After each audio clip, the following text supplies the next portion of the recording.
सदियों से मुसलमानों और हिंदुओं के दरमियान चला आ रहा है। आखिर ये मसला क्या है और किस वजह से चला आ रहा है, ये हम आपको आज के इस वीडियो में बताएंगे। तो दोस्तों, दरअसल मुगल बादशाह ज़हीरुद्दीन मोहम्मद बाबर ने एक नामूर शख्स मीर बाकी के जरिए सन 1528 ईस्वी में उत्तर प्रदेश के मकाम अयोध्या में एक मस्जिद तमीर करवाई। बाबरी मस्जिद के ऊपर 3 गुंबद तमीर किए गए, जिनमें दरमियानी गुंबद बड़ा और इसके साथ 2 छोटे गुंबद थे। गुंबद के अलावा मस्जिद को पत्थरों से तामीर किया गया था, जिसमें सहन भी शामिल था। अलगर्ज ये इस्लामी फन तामीर का शाहकार था। तो दोस्तों, जैसा कि हम पहले भी बता चुके हैं कि 1528 ईस्वी में जब शुमाली हिंदुस्तान पर मुगलों ने हमला किया तो इस जगह मुगल सलार मीर बाकी के जरिए एक मस्जिद बनवाई गई, जिसका नाम मुगल शहनशाह बाबर के नाम पर रखा गया। बाज रवायात में दर्ज है कि मीर बाकी ने यहाँ पहले से मौजूद राम मंदिर को तोड़कर मस्जिद बनाई थी, जो हिंदू अकायद के मुताबिक राम जन्म भूमि है, जो अयोध्या शहर में वाक़या है। लिहाजा इसे राम की जाए पैदाइश माना जाता है। चनाचा इस बिना पर यह मकाम हिंदू मजहब के मुकद्दस तरीन मकामात में से एक शुमार होता है और पिछली 4 सदियों से इस जगह पर मुसलमान और हिंदू दोनों इबादत करते आए हैं। और 1859 ईस्वी में इस मकाम पर पहली बार हिंदू मुस्लिम फसाद का जिक्र मिलता है। बरतानवी हुकूमत ने मस्जिद के बैरूनी अहाते पर जंगला लगाकर इसे अलग कर दिया। ये हालत 1949 तक बरकरार रही और इसके बाद किसी ने चुपके से मस्जिद के अंदर राम के बुत रख दिए। तो बज़ाहिर ऐसा मालूम होता है कि हिंदू मुहासबा के रजाकारों ने रखे थे। इस पर बहुत लेदे हुई और फ्रिकैन ने मुकदमात दायर कर दिए। मस्जिद के लोगों ने बुतों को मस्जिद की बेहुरमती से मंसूब किया। चनाचा इस जगह को मुतनाज़ा करार देकर मस्जिद को मुकफिल कर दिया गया और फिर बाबरी मस्जिद को 1992 में इंतहा पसंद हिंदुओं के हाथों शहीद कर दिया गया। भारतीय जनता पार्टी ने एल के अडवाणी की क़यादत में सख्त की तंजीमों विश्व हिंद परिषद, बहरिंग दल और शिवसेना के साथ राम मंदिर की तामीर के लिए एक तहरीक चलाई थी। तहरीक के दौरान 6 दिसंबर 1992 को हजारों हिंदू कारसेवकों ने बीजेपी और विश्व हिंद परिषद, 6 दिसंबर 1992 को RSS और इसके इत्तेहादियों ने लगभग 1.5 लाख अफराद मस्जिद के पास जमा कर लिए। इस दौरान में बीजेपी के रहनुमाओं ने तकरीरें भी की, जिनमें अडवाणी, मुरली मनोहर जोशी और उमा भारती काबिल जिक्र हैं। चंद ही घंटों में मजमे में जोश फैलने लगा और नारे बुलंद होने लगे। मस्जिद पर हमले की पेश नजर पुलिस का पहरा लगा दिया गया। ताहम दोपहर के वक्त एक नौजवान पुलिस को चकमा देकर मस्जिद पर चढ़ गया और जाफरानी झंडा लहरा दिया। हजूम ने इसे हमले की निशानी समझा और मस्जिद पर चढ़ दौड़े। पुलिस की तादाद इंतहाई कम और गैर मुसल्ला थी, सो अपनी जान बचाकर भाग निकले। हजूम ने कुल्हारियों, हथौरों और दीगर औजारों से हमला करके मस्जिद को चंद ही घंटों में शहीद कर दिया।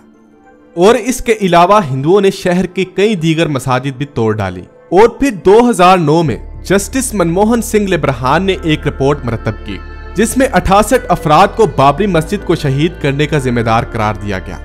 इनमें ज्यादातर बीजेपी के रहनुमा थे। इनमें वाजपेयी, अडवाणी, जोशी वगैरह शामिल थे। उस वक्त के उत्तर प्रदेश के वजीर आला कल्याण सिंह पर भी तनकीद की गई कि इन्होंने ऐसे सरकारी अफसरान और पुलिस एहलकारों को वहां तैनात किया था जिनके मुतल्लिक यकीन था कि मस्जिद को शहीद करने के वक्त वो खामोश रहेंगे। अंजू गुप्ता इस रोज अडवाणी की सिक्योरिटी के सरबराह थे। इन्होंने बताया कि अडवाणी और जोशी की तकरीरों ने मजमे को मुश्तइल किया। रिपोर्ट में यह भी दर्ज है कि उस वक्त बीजेपी के कई रहनुमाओं ने इंतहाई हल्के अंदाज से कारसेवकों को ठंडा करने की कोशिश की, जो महज मीडिया के सामने अपनी शीबा बेहतर करने की कोशिश थी। किसी ने कारसेवकों को मस्जिद के महफूज इलाके में घुसने से रोकने या इसे शहीद करने से रोकने की कोशिश नहीं की। रहनुमाओं का ये रवैया वाज़ेह तौर पर बता रहा है कि वो सब इस इमारत की तबाही के लिए एक थे। अगर ये रहनुमा चाहते तो इस मस्जिद को शहीद होने से बाआसानी रोक सकते थे। आला रहनुमाओं और नीम फौजी दस्तों के सैकड़ों मसल्ला जवानों की मौजूदगी में तारीखी मस्जिद को शहीद कर दिया गया, जिसके बाद दिल्ली में, मुंबई समेत हिंदुस्तान में तकरीबन 2000 मुसलमानों को हिंदू मुस्लिम फसादात में मार दिया गया। बाबरी मस्जिद की शहादत से पहले हिंदू मुजाहरे के मुंतजमीन ने यह यकीन दहानी करवाई थी कि मस्जिद को नुकसान नहीं पहुंचाया जाएगा। इस मुजाहरे में हिंदुस्तान भर से तकरीबन 1.5 से 2 लाख लोगों ने शिरकत की थी। बाबरी मस्जिद और उस रोज बहुत सी दीगर मसाजिद को शहीद करने से मुस्लिम तबके में इश्तिआल फैल गया और कई माह तक हिंदू मुस्लिम फसादात जारी रहे। इस दौरान में दोनों मजाहिब के पैरोकार ने एक दूसरे पर हमलों के अलावा घरों और दुकानों की लूट मार और इबादत गाहों को शहीद करना जारी रखा। बीजेपी के कई रहनुमाओं को हिरासत में ले लिया गया और हुकूमत की जानिब से VHP पर मुख्तसर अरसे की पाबंदी आयद कर दी गई। इसके बावजूद मुंबई, सूरत, अहमदाबाद, कानपुर, दिल्ली और भोपाल समेत बहुत से शहरों में फसादात होते रहे और इनमें 2000 से ज्यादा अफराद हलाक हुए, जिनकी अक्सरियत मुसलमानों की थी। दिसंबर 1992 और जनवरी 1993 में महज मुंबई के फसादात और 900 अफराद की हलाकत और 90 अरब रुपए का माली नुकसान हुआ। मस्जिद को शहीद करने और इसके बाद के हंगामों ने 1993 में मुंबई हमलों को तहरीक दी। इसके अलावा आने वाली दिहाई तक फसादात जारी रहे। जहादी गिरोह बशमूल इंडियन मुजाहिदीन ने बाबरी मस्जिद के शहीद करने को अपनी कार्रवाइयों की वजह करार दिया। दिसंबर 1992 को यूनियन होम मिनिस्ट्री ने लबरेहान कमीशन बनाया ताकि मस्जिद की तबाही की तफ्तीश की जा सके। इसकी सरबराही हाई कोर्ट के रिटायर्ड जज MS लबरेहान को सौंपी गई।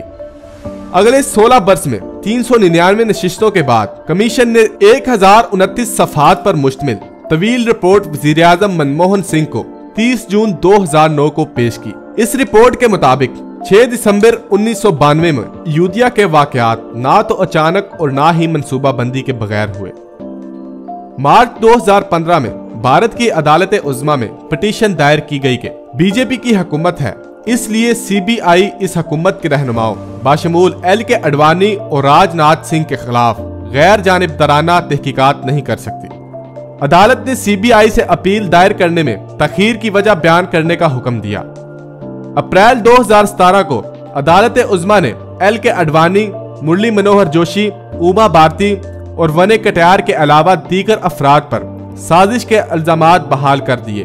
बहुत से हमसाय ममालिक ने भारतीय हुकूमत पर नुक्ताचीनी की कि वो मस्जिद के शहीद होने और इसके बाद होने वाले मजहबी फसादात को रोकने में नाकाम रही। इसके अलावा पाकिस्तान में मुसलमानों की जानिब से हिंदुओं पर भी कई हमले किए गए और फिर पाकिस्तान ने 7 दिसंबर को मस्जिद के इन्हदाम के खिलाफ होने वाले एहतजाज के पेश नजर स्कूल और दफातर बंद कर दिए। पाकिस्तानी दफ्तर खारजा ने हिंदुस्तानी सफीर को तलब करके बाकायदा शिकायत दर्ज कराई और वादा किया कि अक़वाम मुत्तहिदा और OIC की जानिब से दबाव डालकर हिंदुस्तान में मुसलमानों के हकूक की यकीन दहानी कराई जाएगी। मुल्क भर में एहतजाज जारी रहा और मुस्लिम हजूम ने एक ही रोज में 30 मंदिरों को आग लगाकर बिल्डोजर के जरिए तबाह कर दिया।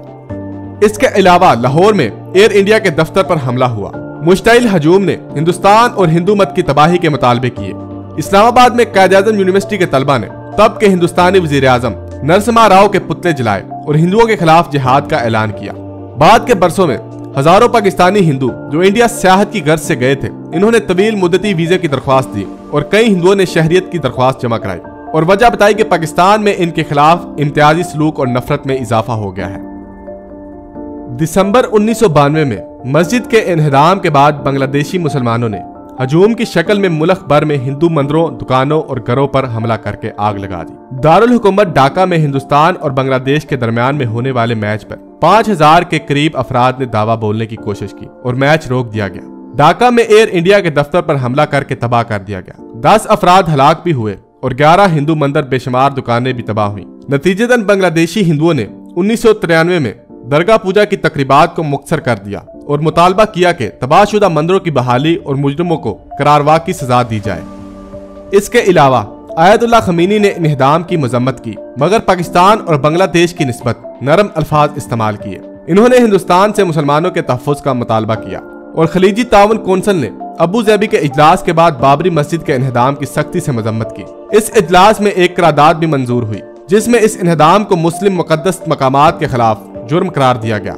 रुकने ममालिक में से सऊदी अरब ने इसकी सख्ती से मजम्मत की। मुत्तहिदा अरब अमारात, जिनमें पाकिस्तान और भारत के बाशिंदों की बहुत बड़ी तादाद रहती है, इसने इस पर ज्यादा मुअत्तदिल रद्द अमल जाहिर किया। इस रद्द अमल में भारतीय हुकूमत ने खलीज तावन कौंसिल के बयान को अपने अंदरूनी मामलात में दखल अंदाजी करार दिया। अगरचा हुकूमत ने इन वाकयात की नरम अल्फाज में मजम्मत की, मुत्तहिदा अरब अमारात में अवाम में कहीं ज्यादा शिद्दत से रद्द अमल जाहिर किया। सड़कों पर एहतजाज शुरू हो गया और मुजाहिरीन ने हिंदू मंदिरों और दुबई में हिंदुस्तानी कौंसल खाने पर पथराव भी किया।